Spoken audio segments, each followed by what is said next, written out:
This is Jablam Hockey with your hosts, Peter Bojarinoff and Paul Swinbeck.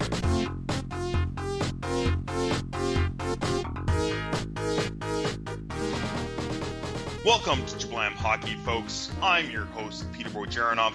You can find me on Twitter at Russian98, and I am with Paul Swinbeck. You can find me at Swinbeck, ZWAMBAG. How's it going, everybody? Peter, what's up?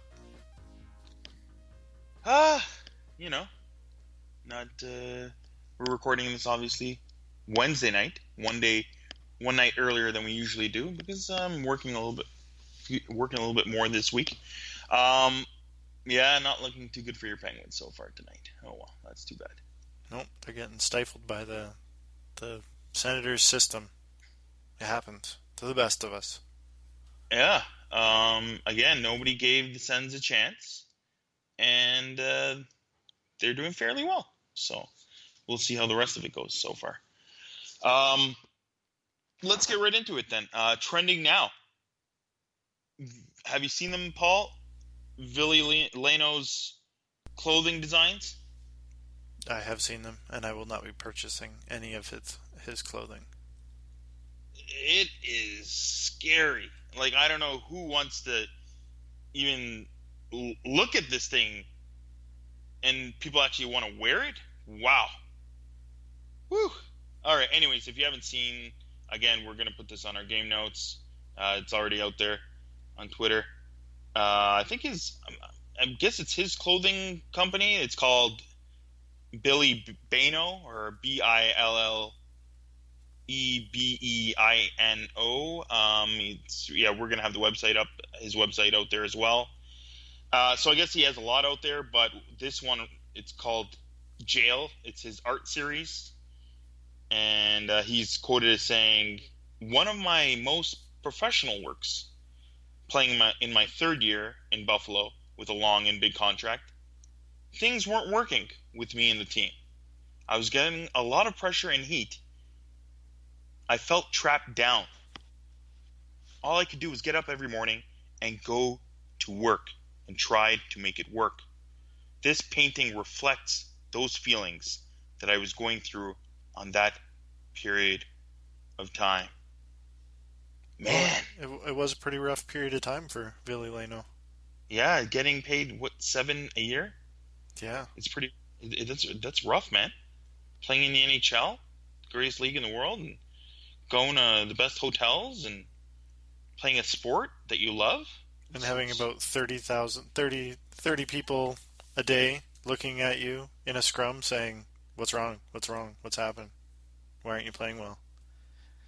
Yeah, I feel for him. I would make a shirt like that if I was making $7 million and absolute garbage at hockey. I'm not gonna. The art looks kind of garbage, but all right. Moving on.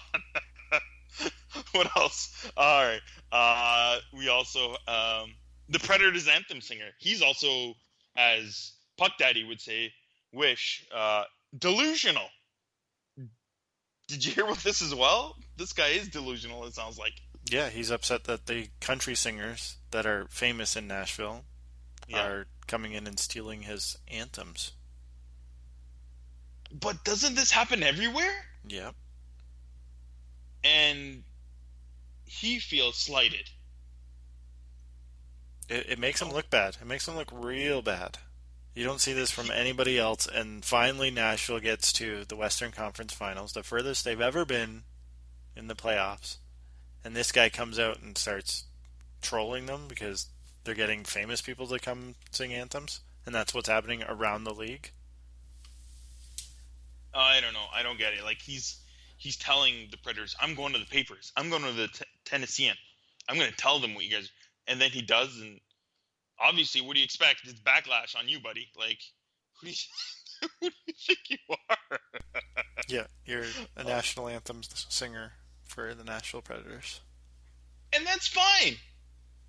He's doing well for himself. But again, when sport teams in any league and anywhere or any event, you're going to get bigger, higher profile singers, stars to be a part of it. you kind of have to accept that fact. I don't know. Some people are a little weird. And again, I'm not a huge fan of Wish, but he did a really good job on this article, so we're going to put that in our games notes. Hilarious stuff there, Wish, and he did a good job of talking about it and making fun of the issue. Oh man, that guy.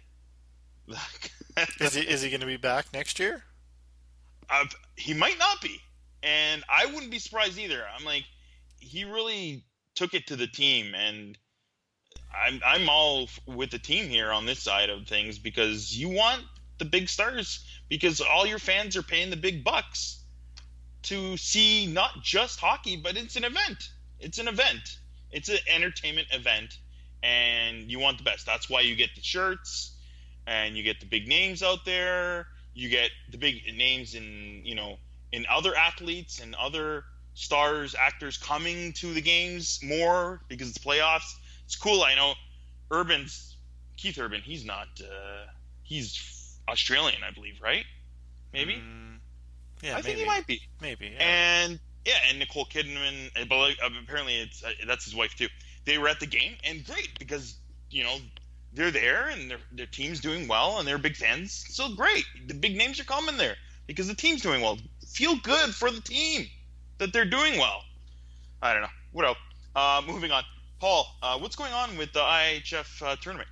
We're going into quarterfinals. Quarterfinals will be Thursday, so by the time you hear this, a couple of games probably will be played or being played because we'll post this on Thursday. So, Canada's got they're in the Russia bracket. That should be interesting. They play Germany first, but then if they move on, they meet up with Russia if they move on. So, might be a tough bracket for them. The other side, United States plays Finland. Finland, kind of having a rough tournament. So the United States look pretty good. Switzerland has kind of came out of nowhere. They finished second in their group, which is kind of impressive. So they play Sweden. That kind of is a bad draw for them. Finishing second, and then they have to play Sweden. That's not great. But your boy Mitchell Marner. Oh yeah, he's like top 10 in scoring. 10 points in 7 games, looking good. All the Leaf kids are doing well. Nylander's scoring some beauties. Yeah, he's got 10 points as well. Marner's playing well, and he's played very well on the fourth line.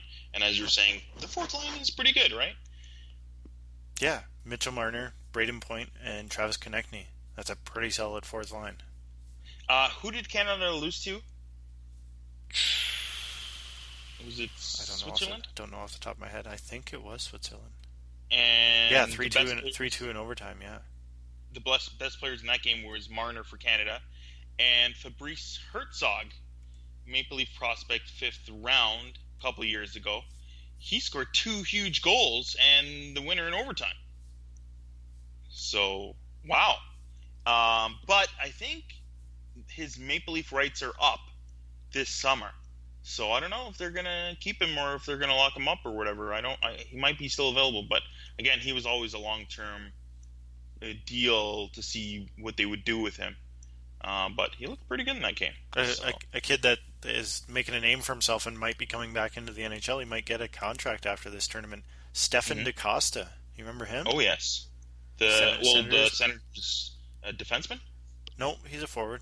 Oh, he's a forward. Okay. He was an NCAA signing, and he maybe played a year or two, maybe. Yeah. Not full seasons, and he's playing for France right now. And nice. Well, they're done. They finished 5th in their rankings, but so he might be getting an NHL contract. That'd be nice to see. Nice. Russia's got a ton of talent. Nikita Gusev is probably the best prospect out of North America, outside of North America. Yeah. He's a Tampa Bay prospect. Yeah, and they're trying to keep their lines all KHL and NHL-ish, right? They're like 2 lines are all KHL and 2 lines are all NHL guys. Yeah, and now it gets confusing with Shipachyov signed as a Golden Knight. Is he NHL? Is he KHL? Nobody knows. Yeah, well, Dadonov, I think he's playing together too, so we'll see. I hope he comes over and plays with Shipachyov for Golden Knights. That would be super exciting for the Golden Knights fans. Yep. And I forgot to even mention it. The Leafs signed two defensemen from Sweden, right, Paul? Do you recall what their names are? Oh, no. Borgman, and Anders Borgman? Rosen and Maybe. Borgman, I believe. Yeah. So Borgman's the younger one, 21 years old, I believe, and Rosen both played really well, and so we'll see what happens. More guys to add to the cupboard on the back end, and in case maybe some other guys get moved, or probably they might not resign Pollock and Hunwick. And you know what? I really thought they stepped up their game, though. They played very well the last month, and even better in the playoffs. And, you know, the guys, even guys with bigger upsides, they start playing better and better, especially as you get into the playoffs. So we'll see if those guys are going to fill some holes, or they might go to the Marlies, and then the Leafs might bring up Nilsson or somebody for next year. Speaking of the Marlies, they just lost Game 7 against Syracuse Crunch. Yes. They are done their season. Tough loss. Yep. Yes, it is. I was hoping for them to go a little bit further, but you know, there's some not so favorite guys on that Tampa Bay AHL team that people aren't big fans of, being idiots on the ice. But moving on. Yeah, we're down to the Final Four in the AHL. So getting into exciting hockey, the Barracuda and the Griffins look real good. San Jose's affiliate and Detroit's affiliate, Grand Rapids, they both look really good. I think the winner's coming out of the West this year for the Calder Cup. Yeah, that San Jose team looks pretty good, so we'll see what happens there.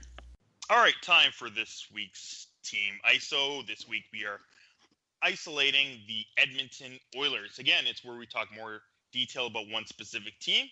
Last year you got Paul and my opinion. This year we're going out there and getting better analysis from the blogospheres, and this week's Team ISO guest is Bret Litke. You can follow him on Twitter at BMoneyOfficial1. That's BMoneyOfficial1. Is that right, Bret? Yeah, that is bang on.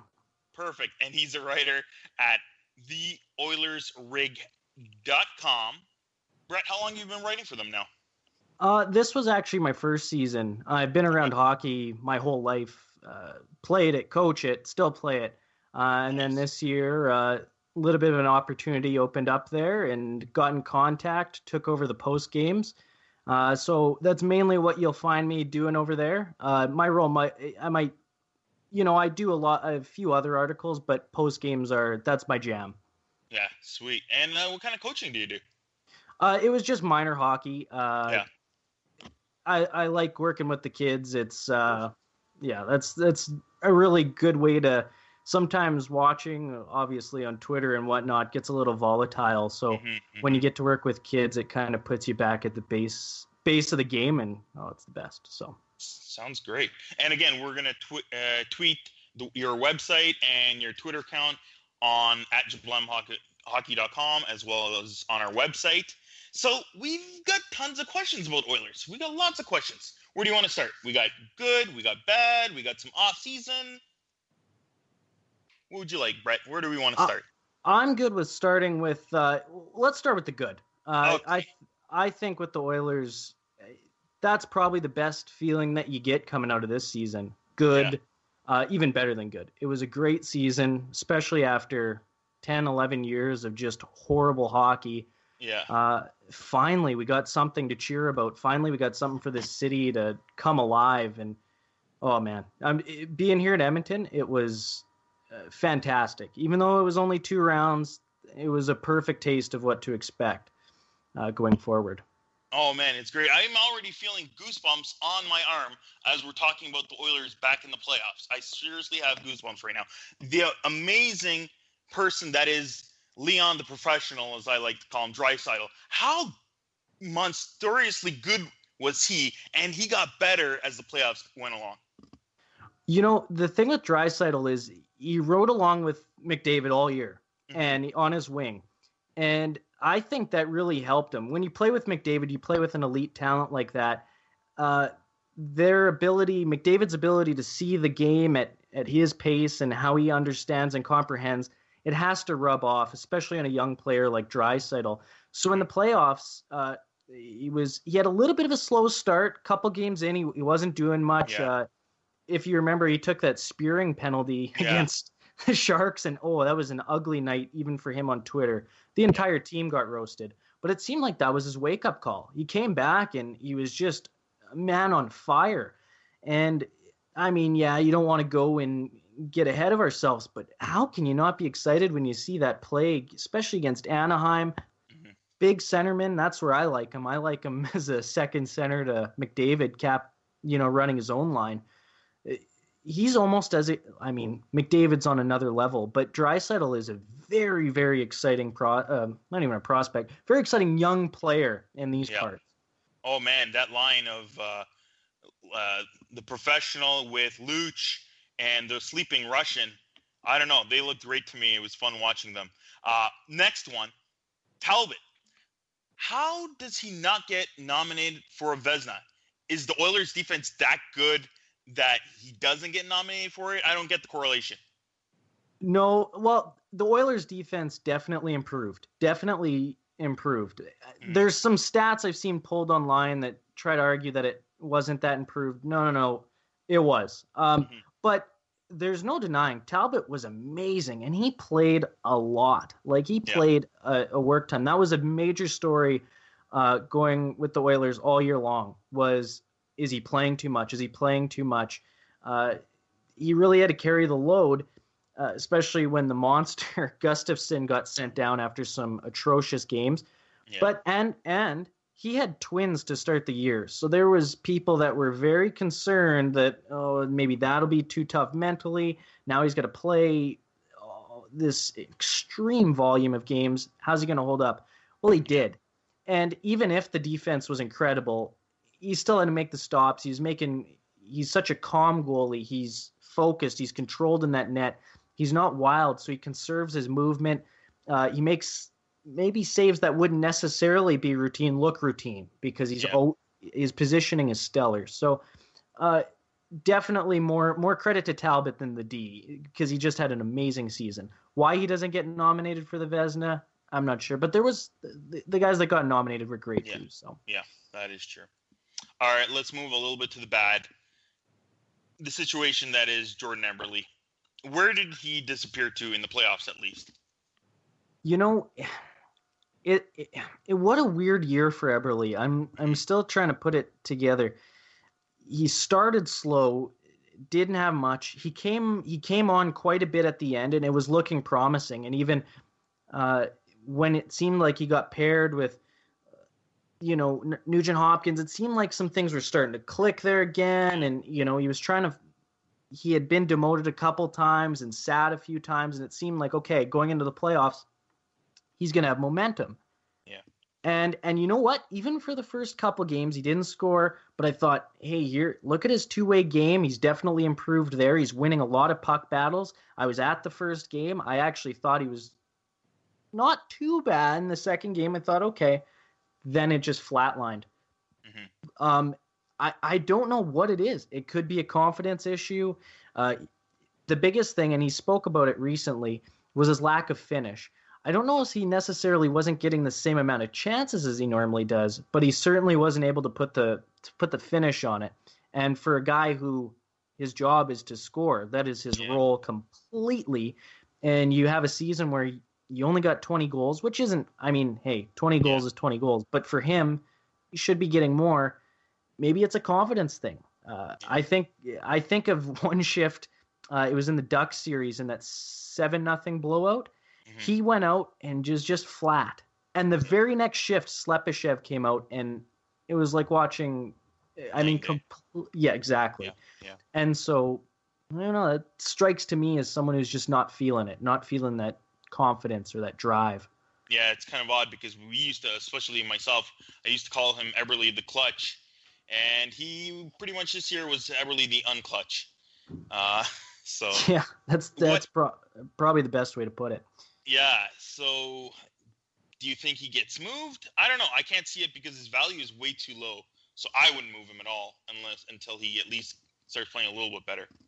Yeah, he's got 2 more years at $6 million. So if you're moving him now, like you said, his value apparently there was rumors they tried to move him last year and there was no bites. Well, if they tried to move him last year and there wasn't much bite, I can't imagine, like, there'll be even less now. And so Chiarelli kind of has to look at it from two angles. Do you trade him now, practically give him away, and then, but hey, $6 million is off your books for next year and the year after when McDavid and some other contracts come into play, or do you bet on him rebounding? It's a tough call. If his shooting percentage goes up and he has to work on that one-timer, he has to work on getting that shot off quicker, but if he does in the summer, then maybe next year.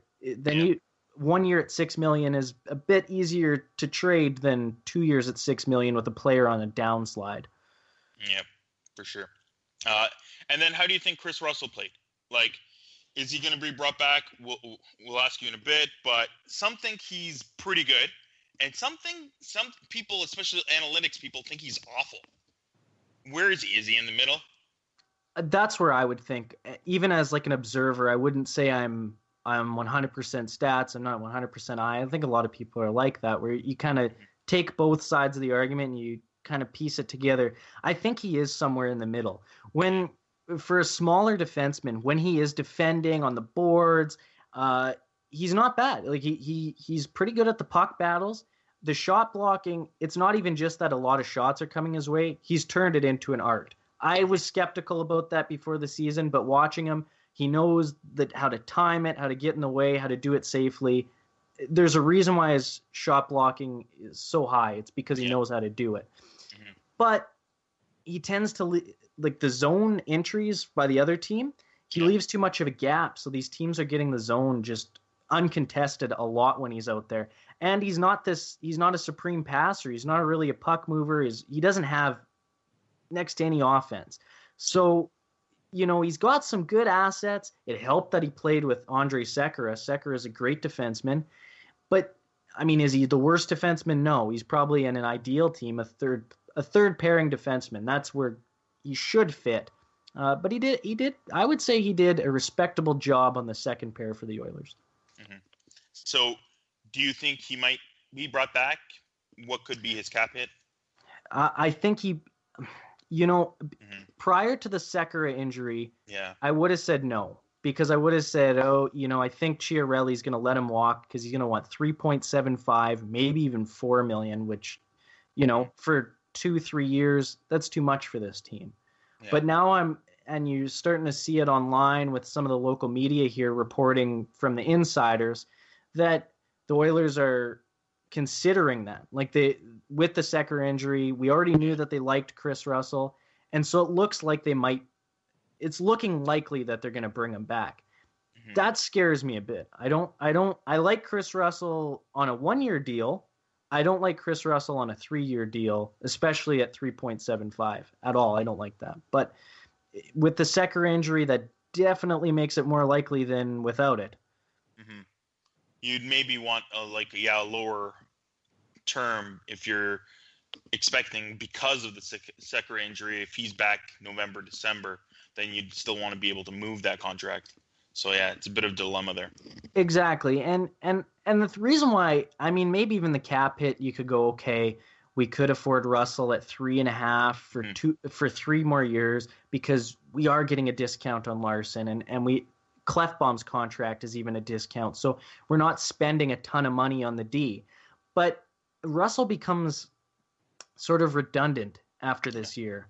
You have Matt Benning, you have an Ethan Bear who's still a couple years away, but they're on that right side. So where does Chris Russell factor in then?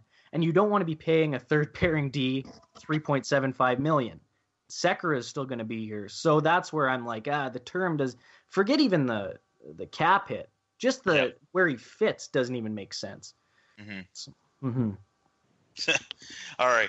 You were talking about Ethan Bear. Paul, do you have a question about him or some other prospects? Yeah. How excited are you that he's going to the Memorial Cup? Oh, man. Ethan Bear, low round selection. I remember when the Oilers took him. I believe it was Low Tide. It talked a bit about him and that he was promising, but there wasn't a lot on him. Then we start to see him emerge this year, WHL Defenseman of the Year, broken hand, and he gets 26 points in the playoffs. I mean, this is a prospect that scratches a lot of itches that the Oilers want in terms of a right-handed offensive defenseman. He's still a little bit away, but he's someone on the horizon. So to get to watch him in the Memorial Cup, Oilers fans will be glued to the television, because this guy, if he progresses like he's looking like he probably can, he'll be a big impact player in the future for the Oilers for sure. Yeah, and you think he's 2 or 3 years away still, so he's going to end up with the Bakersfield Condors? I'd say he starts. He'll for sure. I would be, unless something crazy happens, but I would say he starts Bakersfield next year, and we'll see what happens there. Crazier things have happened. I know we didn't think Matt Benning was going to get any play time, or not much NHL play time this year, and he ended up being just an absolute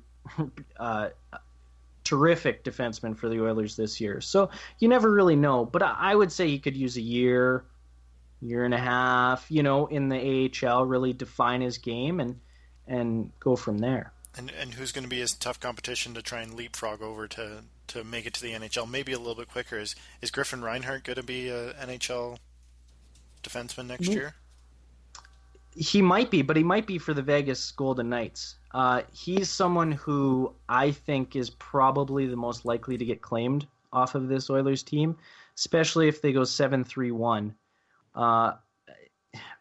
The Oilers will leave a couple interesting players that will be available, but I would say Reinhart only played. He didn't play a single NHL game all season. Then he played one in the playoffs, and I'll say very simple game, but he played well.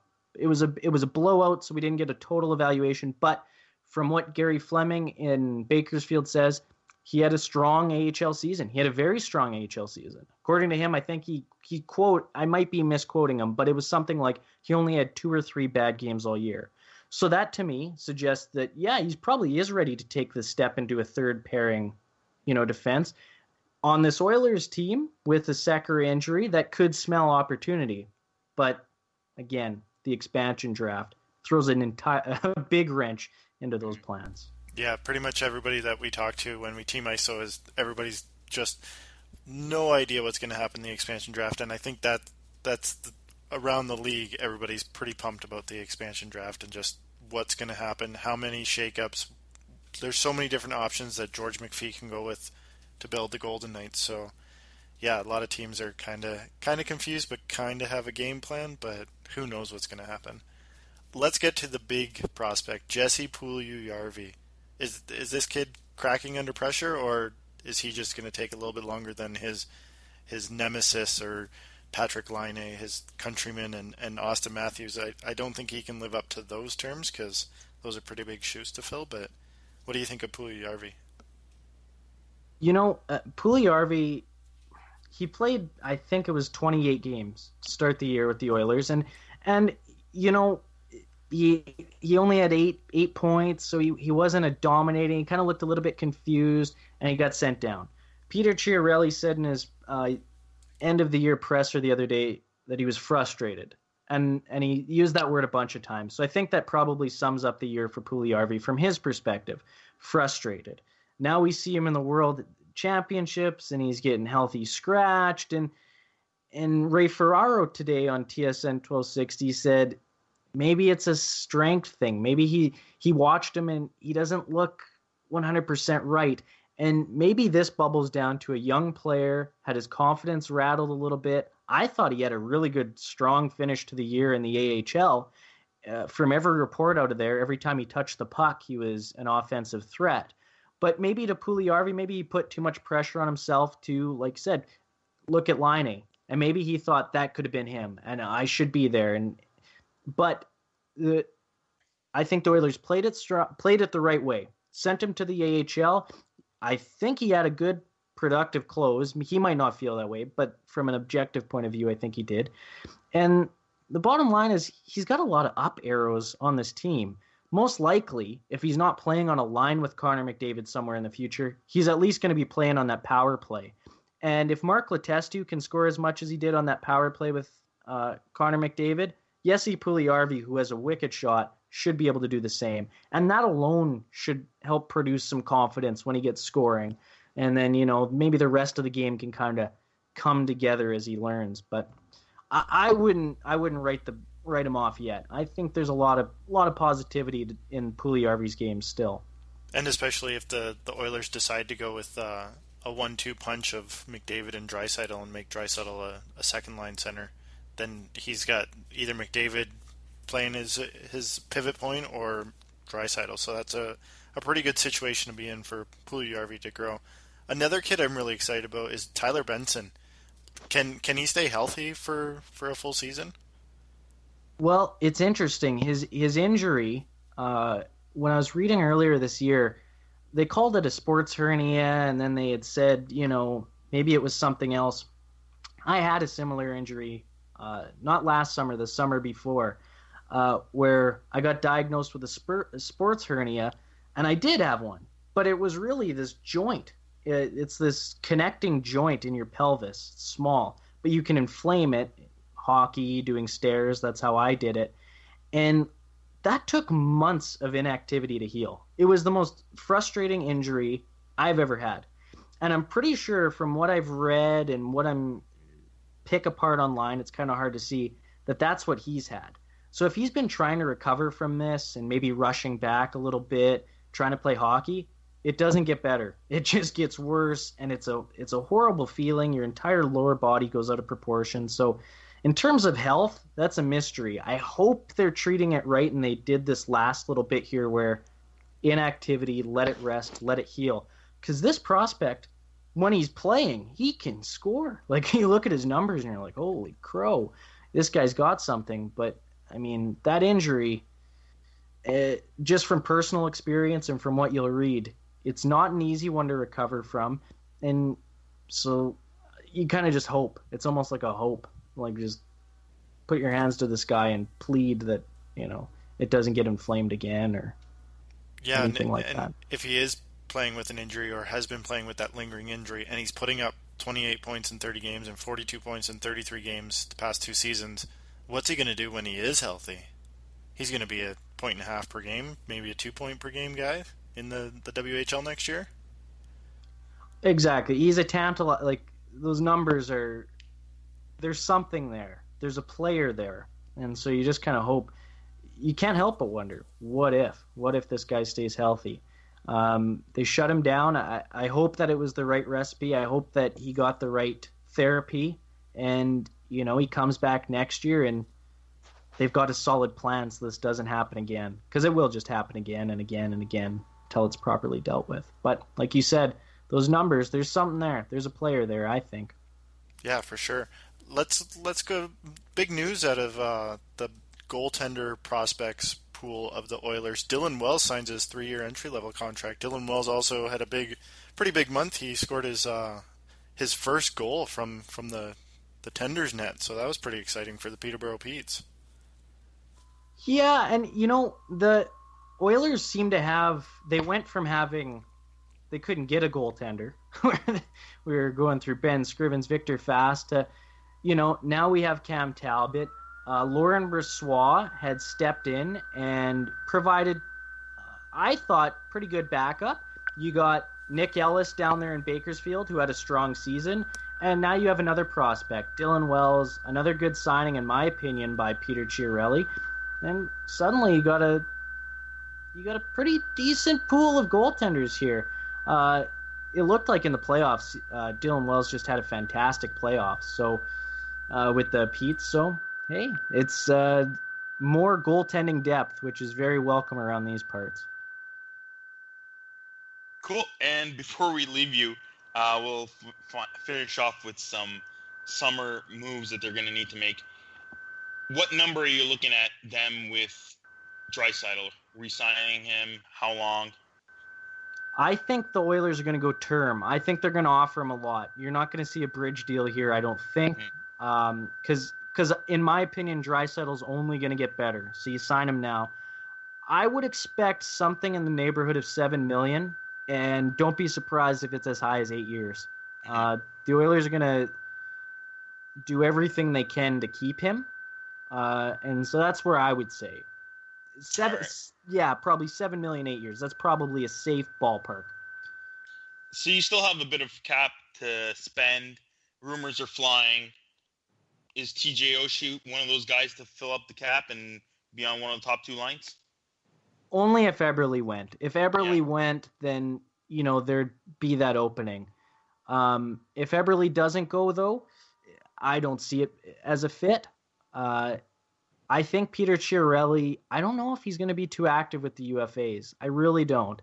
I look at what he did at the trade deadline, and he had said that the team wasn't a Stanley Cup contender just yet, but he really believed in those guys. And I think he's going to, for the most part, keep this group somewhat the same. We will get something with the D. I think Las Vegas is going to procure some pretty good defensemen here, number 4 defenseman.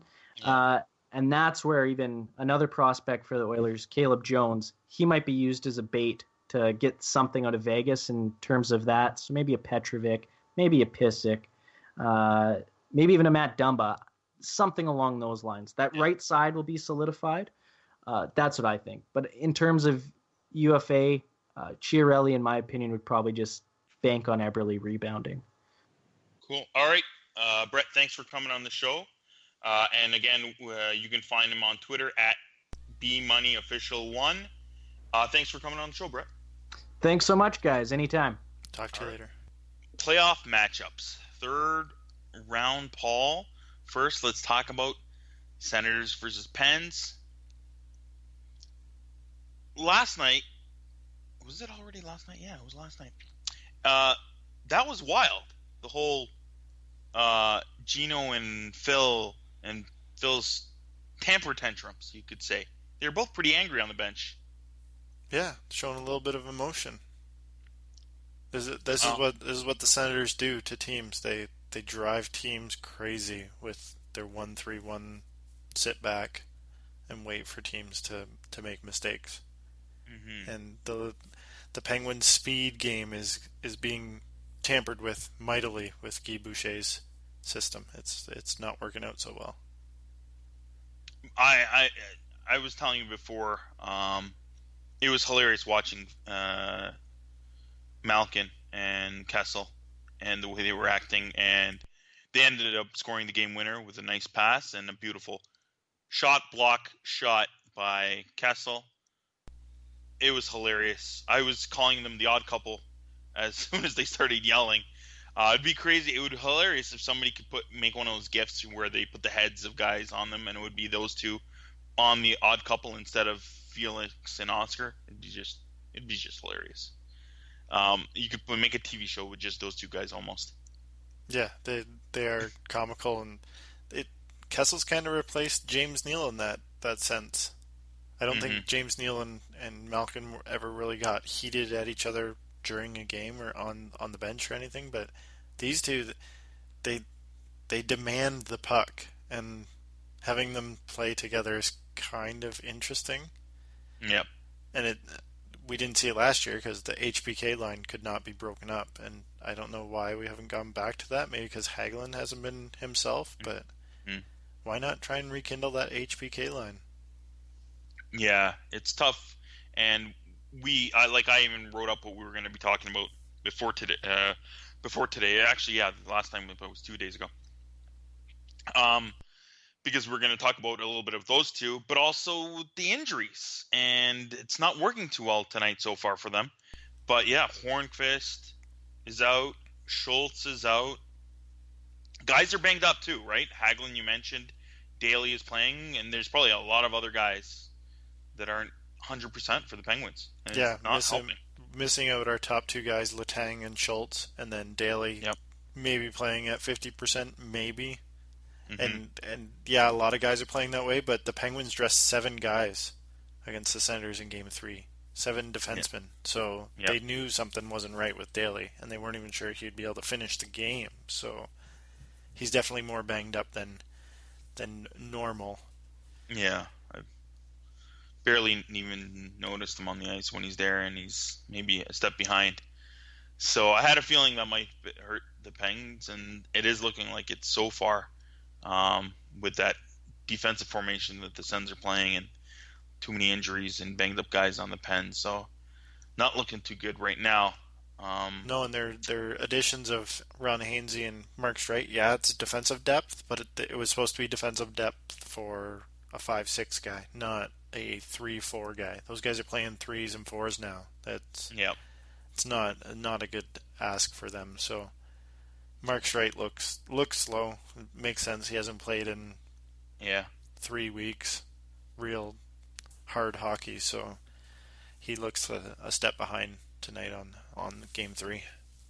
What do you think is going to happen maybe with goaltending now for next game? You think Fleury's going to be back next game for sure? Yeah, I think they will go back with Fleury, but he's going to have a pretty short leash. Mm-hmm. All right, let's move on to the Predators and Ducks. How's that series at right now, Paul? Predators are just, they look fantastic. They score at will right now, it seems, and they don't really have any superstar to do it. They just score by committee, and their defensive core, like we said at the very beginning, that it was defense versus defense in this series. The two awesome, probably the top 2 defensive cores in the league, and Predators are just showing that they are even a step ahead of that. And we all knew that Nashville was a defensive factory, but they're putting it to the showroom right now. They look fantastic. Mm-hmm.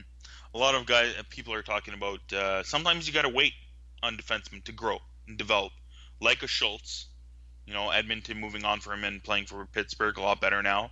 Like a Jake Gardner, Anaheim trading him to the Leafs, and Leafs giving him time to develop and playing better, and he played great this year, especially in the playoffs. And a Ryan Ellis. Especially a lot of these other defensemen on Nashville, they're all slowly playing better and better. And Ellis has really stepped up his game this season, and even more so in the playoffs. Yeah, the fact he's going toe-to-toe with Roman Josi, who is their number 1 top offensive production defenseman. Ryan Ellis is keeping up with them. That's pretty impressive. And to have PK Subban not be that outstanding offensively, and he's kind of turned into a defensive role this series. Yep. So PK looks good too with Matthias Ekholm. So they're just stacked. Their 1-4 is just unreal. Yeah, they're using Ekholm and PK to cover Getzlaf now most of the time on even strength 5-on-5. And last game, I think it was Preds had 70% of the chances while those guys were covering Getzlaf. So Getzlaf's not playing his game, and they're abusing him almost per se, as Getzlaf does the opposite usually. Yeah, and they haven't. I wouldn't say they've stopped Getzlaf's game entirely. They've slowed it down, and that's basically all they've really needed to do was just have Getzlaf not take over a series, that take over a game, a series, a period, and he hasn't done that yet, and I don't think it's going to happen against this Predators team. So doing that is their key to winning the series. Yeah, you stop Getzlaf, and maybe they have Silverberg or Raquel that can maybe step up, but that's not enough with the Preds. And their defense is great, but their defense is also putting up points too. So very good, very versatile. Let's get into what we decided to do is name our top defensive forward so far in the playoffs. Paul, who's your number 3? Number 3. I couldn't come up with a number 3. I had my first 2 guys, and then I went and looked at Ottawa, and I was like, they're shutting down Crosby, but it's not really one certain guy. It's the whole team is just buying into this 1-3-1 system of Guy Boucher's, and like Bobby Ryan's turned up his game defensively. Kyle Turris has turned up his game. Like Pajot's playing unreal. It just up and down. You can put the top 6 guys against Crosby, and they're just stifling him. They're making the Penguins look terrible, and not many teams have been able to do that all year. And I didn't think that was going to happen. I thought the Pens were going to bring their speed to this game, and they look like they've lost all their steps, lost all momentum. It looks like they're really struggling out there, and I wouldn't say it's one single person, but the entire 6 to 9 guys that are playing that system night in and night out is just it's hard to watch. Like it's a great system. Yeah. But I really don't want the Senators to win because it's a copycat league, and if it gets to there, it's going to get back to like the New Jersey Devils trap from the 90s that just makes for really bad hockey. Yeah, I was on the fence between picking either Pajot or Turris. Both are doing very well on face-offs and draws, but Pajot plays a lot more and does a great job on the penalty kill as well. Blocking shots, a lot of time on there. He's doing a great job. So I'm picking Pajot as my number 3 for top defensive forwards. Then I'll break the tie and I'll take Turris. Because him in the face-off circle against Crosby. Crosby usually has the one up on guys, and Turris has figured him out for right now. I think Crosby will find his niche and find what Turris is doing and try and one-up it. But it's a chess match right now in that series. Yep. Who's your number 2? Mike Fisher. Yeah, I like him as a two-way forward. He takes pretty much every face-off imaginable. I'm really impressed with Mike Fisher's game. He's still got enough juice left in him that he's shutting down the Ducks. Yep. My number 2 is Bonino. Nice. He's doing really well as playing a great two-way game, and he's doing really well on the penalty kill as well. So I liked his game so far. And then both our number 1 is Ryan Kessler. Yeah. So nobody's is he friend. not Nobody's friend? Ryan Kessler. Nobody's friend. Well, maybe not Johansson's. But you know what? Hey, it's the playoffs. You got to step up your game. If you're allowed to be dirty, why not be dirty, right? No? Yeah. I don't know. That's a pretty rough insult that Johansson said. That I don't know how his family members could handle him playing like this. But no, he's doing a great job, though. He's killing penalties, and he's shutting down top players on the other team. So he's been doing it all playoffs, and he's doing it again to Johansson. The only problem is that the Preds have good D that can also score, and Kessler can't cover everybody. Yeah, and Kessler has pretty solid wingers left and right of him, of Cogliano and Vermette. So that whole line should get the 1, 2, 3 defensive roles. Yeah, Vermette is also playing very well and winning. Both of them winning a lot of draws too, on top of playing a good defensive game. Paul, what do you have for us in the Jablam Junior Hockey update? It is Memorial Cup time, Peter. It starts on the 19th. Windsor is going to be playing. Oh, I don't know who's the first game. I don't know the first game. I don't know the schedule. But yeah, it starts on the 19th and it ends the 26th, I believe, or 25th. It will be the Windsor Spitfires who are hosting, so they're kind of the underdogs. Yep. Against the QMJHL St. John Sea Dogs. And the WHL representatives will be the Seattle Thunderbirds, and the OHL will be the Erie Otters. The two teams, Erie and St. John, are all-star teams. They basically have top to bottom top prospects. Seattle is kind of an interesting team. They have the Ethan Bear that we talked about with Bret, and Matthew Barzell, who's kind of a fantastic talent with the puck. He can do a lot of things with a puck that not a lot of kids can do.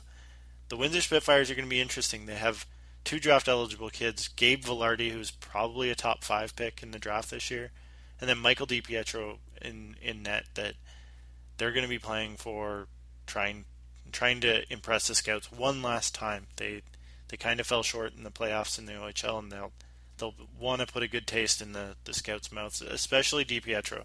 If he has a really good tournament, he could be the number 1 goalie coming off of out of the draft rather than Jake Ottinger. So I think DiPietro has the most to gain and not the most to lose. I think he's going to be a top 3 goalie in the draft, but he could be a top 1 if he comes out a Mem Cup winner. My pick for the tournament, I'm going to go with the Erie Otters. I think it's their time. Alex DeBrincat is just fantastic. He kind of was always in Connor McDavid's shadow when Connor McDavid was in Erie, and there. he was never big enough. He's a really small guy. I think he's listed at like 5'6" or 5'7". So Whoa, no. Yeah, he's tiny. That means he's like 5'1". Yeah, he's a really tiny kid, but I think he could translate into the NHL, and he's going to Chicago, so that might really help playing with a Taves or a Kane, or seeing how Kane plays as a smaller guy. I think DeBrincat is going to be a really good NHL player, and I'm going to pick him as my Memorial Cup MVP as well. Wow. Yeah. Nice. All right, and that's it for this episode. We're going to have more next week. We're going to probably round up the third round, maybe give you a bit of the finals preview, and we'll see you then. Again, remember, check out jablamhockey.com for our blogs. All our Team ISOs are on there. And remember to subscribe, rate, and review us on iTunes if you can. All right, see you then. Bye.